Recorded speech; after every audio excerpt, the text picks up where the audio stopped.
Megan, how are you? I'm well. How are you guys doing? Thanks for your long hours. This might be Mayor and Chief Swan. We see a lot of technology rolling out, but I was wondering about wellness checks, if there's a active plan in place, and if you can expand upon the request for service from the National Guard and what that looked like and what we can expect to see from them as well. Yeah, I'll mostly turn to Director Chief Swan for some of the Guard activity and how we've been looking at wellness checks. We've had not only some of the work that Metro Social Services has been doing, but then also some collaboration with the VOAD process and community-based organizations doing some of those as well. And Director Chief Swan, do you want to talk about the Guard process a little bit? So at this present time, anytime that NES or NDOT crews request for additional assistance, that request is made up, it goes to TEMA, and then TEMA will get with the Guard, the National Guard or State Guard, and then they will be deployed out to the locations that are needed. When it comes to the wellness, I guess my technological question is, is there a task force, like knocking on doors, is there an actual plan implemented? Because some people, I'm just wondering about that. We do have Metro Social Services has a lot of people that they have already contact with. They are making some home-based visits. We're going to expect to accelerate that with the VOAD process. Is this something that in the beginning, before this, that you guys anticipated to ramp up, or is this something that kind of unfolded as you realized how this ice storm was going to hit? Well, I mean, I think Director Chief Swan can tell you every plan is adaptive, and so once we discovered the magnitude of the outage, it shaped how differently we had to think about phone-based access to people or other ways, door-to-door contact based on the side effects, for instance, of the power outages impacting available phone service. So it's so tricky too, because we have to rely on conditions of the roadways to be even able to call for volunteers or employees to get out to harder to reach areas, but we're working through all that. I think that's also though why we have been trying to get council members, Davidson County delegation members of the General Assembly to be active in outreach efforts as well, because we know that through Office of Emergency Management, if we can't easily physically get to them, OEM has equipment that usually can, and so that's why that transportation hotline is so important as well. Just for clarification, the National Guardsmen, Tennessee Guardsmen are not conducting any wellness checks?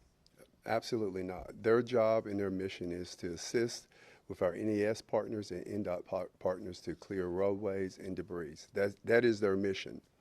Is that, to clarify that, is that specifically to kind of, we have all the ice stuff that was happening before, or are you making that message clear on purpose because of fear that people have because of the National Guardsmen? I think that is because our top priority is restoration of power. We know that all of the humanitarian concerns that we have right now get reduced in priority because of the need for power restoration. Okay, thank you. I know it's hard. No, thanks. Stacy? Alex, maybe real quick after this, if I could see if you can get the names and spellings of the people. Sure. Yeah. But then secondly, Mr. Mayor, we've heard that there may be a letter circulating through council to demand a restoration timeline from NES. Would you be a part of that letter, or will you submit an independent request of that from NES as well? I haven't seen the council letter. I don't know obviously they're free to pass resolutions, submit correspondence of their own. I mean, I think we're in close enough executive contact with NES that they understand our expectations for sharing data more clearly with people.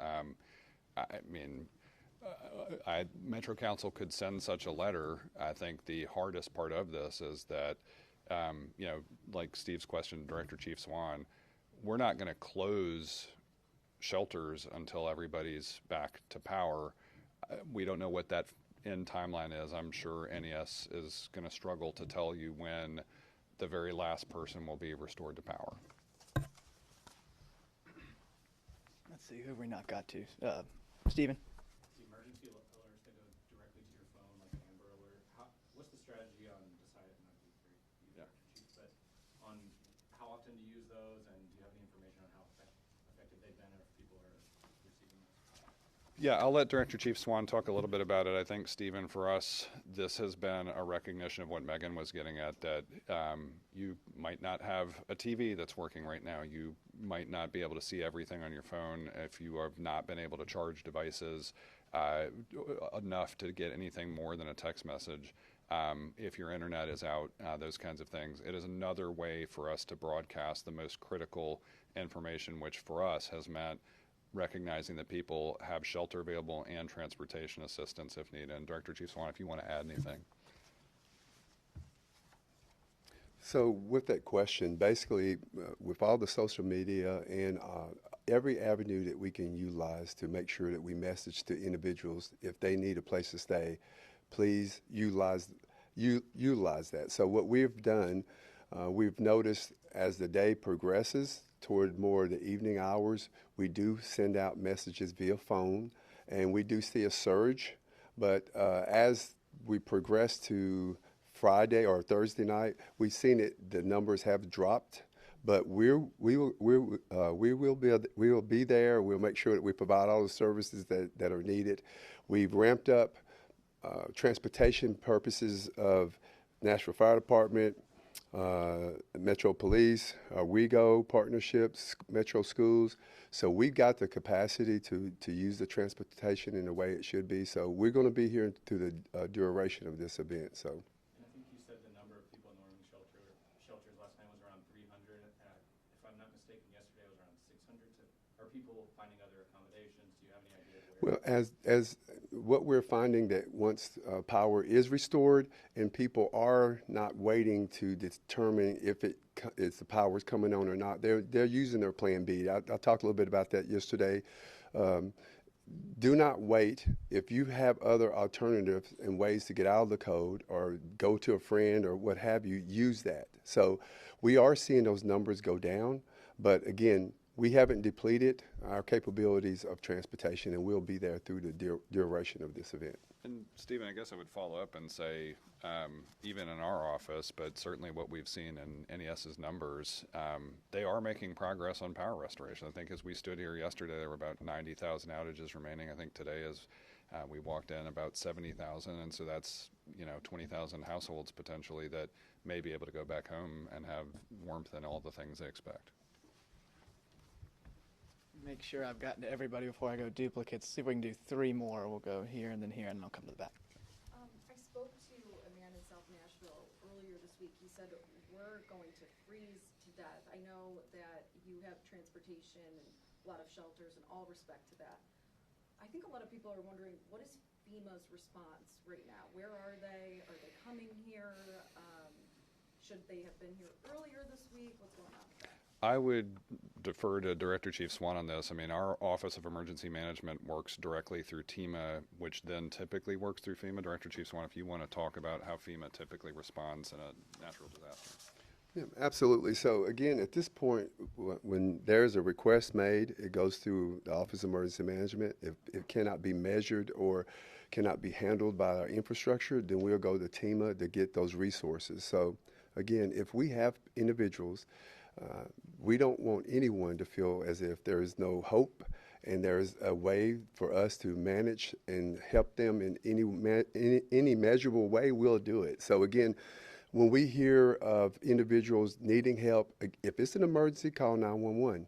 If they need a place to stay, please reach out to us and let us provide that. And as we bring our VOAD partnership and we expand, as we start getting to a situation where we can start using Hands on Nashville and these organizations to actually get more into the communities, we'll do that.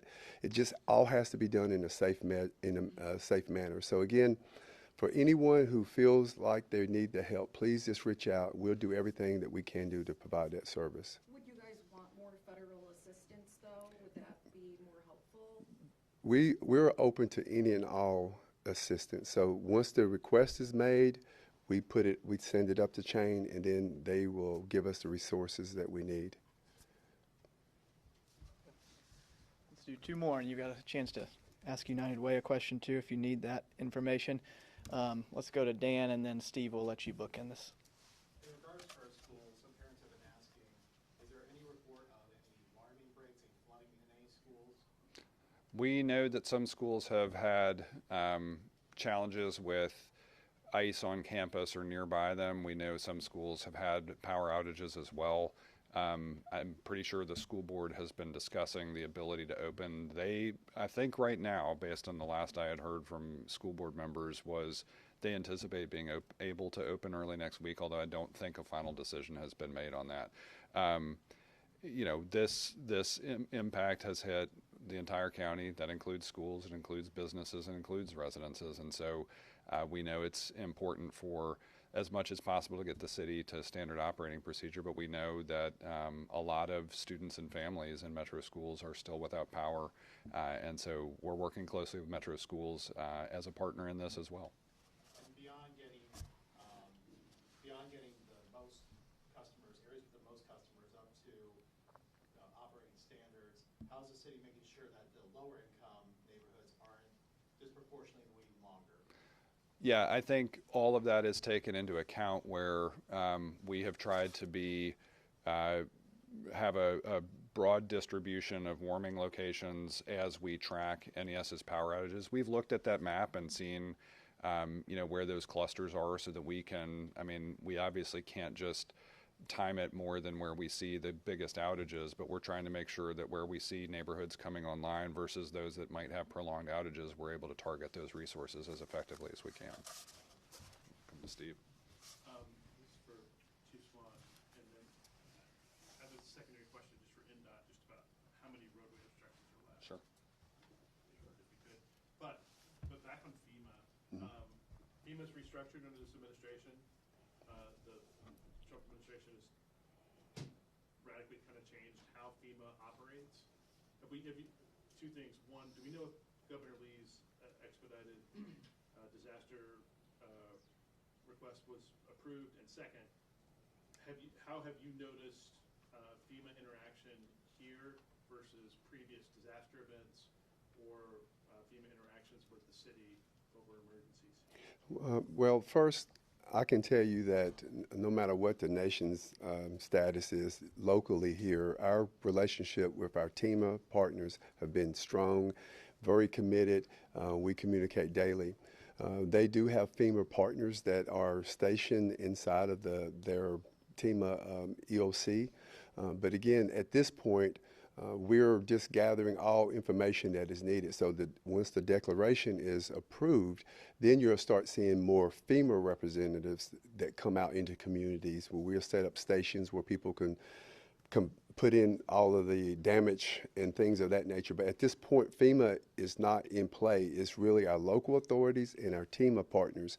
That's who is managing this situation right now. But FEMA is here, and once we get into the phase where we start opening up our shelters where people can come in and report damages, and they'll be out in the communities assessing damages and also helping to small businesses and things of that nature. So we are working as smooth as we can be. And then you had a question for... But Governor Lee, we don't know about Governor Lee's... I've not heard of No, I have not. Absolutely. No. Philip? Steve, this was about number of roadway obstructions remaining. You mentioned roadway obstructions. Like, how many are we talking about? What's that going to come down? We're finishing our assessment. We should be finished tomorrow with the complete countywide assessment. Right now, we've responded to over 1,000 trees we removed out of the roadway. We've probably written about a little over 5,000 throughout countywide, and that includes anything from sidewalk obstructions. Tomorrow, we will be deploying about 40 additional staff bucket trucks that'll be addressing overhanging limbs, leaner trees, and things of that nature.